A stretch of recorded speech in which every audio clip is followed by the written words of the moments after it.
আজকে আর একটি নতুন ভিডিও নিয়ে চলে এসেছি আমি তন্ময়। আজকে যে বিষয়টি নিয়ে আলোচনা করব, যারা হাড়ের ডিপার্টমেন্টে হাড়ের ডাক্তারের দেখাতে যাবেন পিজি বা এসএসকেএম হসপিটালেতে, তারা যে অনলাইন টিকিট কেটে ওখানে যাবেন তার বিষয়টি পুরো ওখানে যে বিষয়টি হবে সেই বিষয়টি নিয়ে আপনাদেরকে তুলে ধরছি ভিডিওটি। আর যারা হাড়ের ডিপার্টমেন্টটি জানেননি তাদেরকে বলে দিচ্ছি, পিজির যে প্রথম গেট যেটা দিয়ে ঢুকবেন, সামনের গেট দিয়ে ঢুকেই দেখবেন ওই প্রথম গেট দিয়ে লাস্টের দিকে যাবেন, ওখানে অর্থোপেডিক ডিপার্টমেন্ট বড় বড় করে লেখা আছে।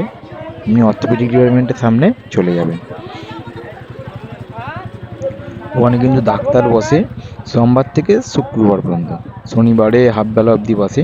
আর ডাক্তার 2টো পর্যন্ত দেখে, 10টা থেকে 2টো পর্যন্ত ডাক্তার বসে।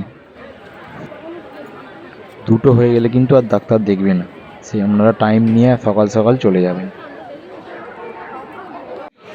আর যারা ফার্স্টবার গেছে ওখানে, তারা ওখানে 2 টাকা দিয়ে টিকিট কাটতে পারেন। ওই 2 টাকা দিয়ে টিকিট কাটার যে কাউন্টার, ওখানকার কোনো স্ট্যাম্প বানাতে হবে না। এখানে লাইনে যে যারা স্ট্যাম্প বানানো হয়, ওখানে কোনো স্ট্যাম্প বানাতে হয় না। আর যারা বাইরে থেকে কম্পিউটার থেকে আপনি অনলাইন টিকিট কেটে নিয়ে গেছেন, তাদেরকে এখানে এন্ট্রি করাতে হয়। আর এখানে দাঁড়াবেন, নতুন হলে নতুনে দাঁড়াবেন, আর যারা দ্বিতীয়বার যাচ্ছেন দ্বিতীয়বার পুরানোটায় দাঁড়াবেন। ওরা স্ট্যাম্প মেরে দেবে, ডেট বসিয়ে দেবে। ঠিক আছে, আপনাকে সামনে গিয়ে দেখাচ্ছি। আর এইটা হচ্ছে ডাক্তারের লাইন, দেখতেই পাচ্ছেন, এটা দিয়ে ডাক্তারের লাইন দাঁড়িয়ে আছে। ওই পাশেই ওই ঘরের ভেতরেই ডাক্তারের লাইন আছে। প্রথমে কাজ হচ্ছে স্ট্যাম্প মেরে দেবে ওরা একটা, আপনি দাঁড়াবেন লাইনে, স্ট্যাম্প মেরে দেবে। তারপরে ডাক্তারের লাইন, ডাক্তার দেখাবেন, ডাক্তার দেখিয়ে এই দেখুন সবাই লাইন দিয়ে দাঁড়িয়ে আছে স্ট্যাম্প মারানোর জন্য। আগে নাম এন্ট্রি হবে, তারপর আপনারা ডাক্তার দেখবেন।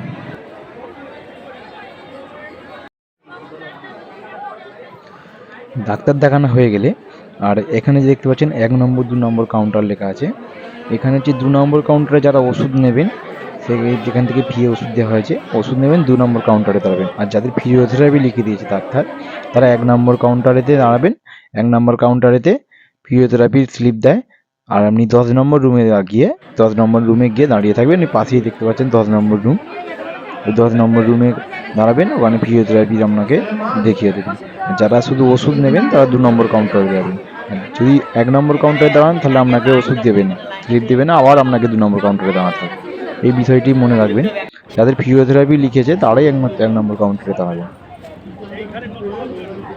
আর যাদের এক্সরে লিখে দিয়েছে, তারা ওখান থেকে বেরিয়ে 13 নম্বর কাউন্টারে যাবেন। 13 নম্বর কাউন্টার থেকে একটি স্লিপ দেবে, ওই স্লিপটা নিয়ে অনুসন্ধান অফিসের কাছে 9 নম্বর কাউন্টারে জমা দেবেন।